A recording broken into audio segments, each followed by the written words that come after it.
کھیل نہیں بدلنا، کھیل کو سمجھنا ہے۔ زندگی کو بدلو مت، اسے سمجھنے کی کوشش کرو۔ زندگی کو، کھیل کو بدلو گے تو یقین مانو مسائل کم نہیں ہوں گے اور بڑھیں گے۔ ایک غریب آدمی ہے، وہ کہتا ہے یہ صورتحال بری ہے، یہ غربت بری ہے، امیر ہو جاؤں تو سارے مسئلے حل ہو جائیں گے۔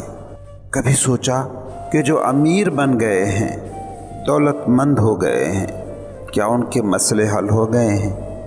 کوئی بے نام ہے، کوئی پوچھتا نہیں، وہ کہتا ہے نامور ہو جاؤں۔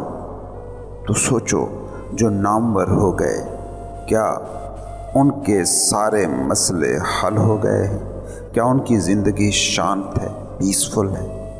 مسئلہ سادہ ہے کہ جس نے خوش ہونا ہے، جس نے تجربے کرنے ہیں، جس پر زندگی بیتنی ہے، اس کی نیچر کو سمجھو۔ دیکھو، کوئی بادشاہ ہو اور سب کو چھوڑ چھاڑ کر جنگل میں نکل جائے اور چیتھڑے پہن لے تو تم کہو گے کہ وہ ہو، یہ تو مشکل میں ہے۔ لیکن کوئی بھکاری ہو اور کوئی حادثہ اسے بادشاہ بنا دے تو تم سمجھنے لگتے ہو کہ اس کی تو قسمت کھل گئی۔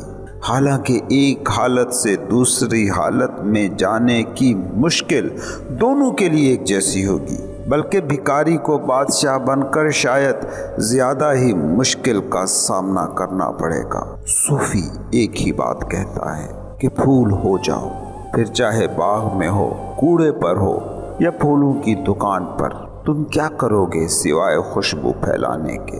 تم سنجیدہ ہو کر، سیریس ہو کر، بڑا مقصد بنا کر جب دولت کمانے نکلتے ہو اور سالوں بلکہ دہائیوں تک اس سنجیدگی کو، اس پیچیدگی کو، اس کمپلیکسٹی کو دولت کمانے کی جد و جہد کے طور پر جیتے ہو، تو کبھی نوٹ کیا کہ وہ جو سنجیدگی، جو پیچیدگی تم نے خود پر طاری کی، وہ پیچیدگی جس کو تم نے تکلف سے خود پر حاوی رکھا، وہ تمہاری نیچر بن جاتی ہے، وہ تمہاری فطرت ثانیہ بن جاتی ہے، وہ سنجیدگی تمہاری عادت بن جاتی ہے۔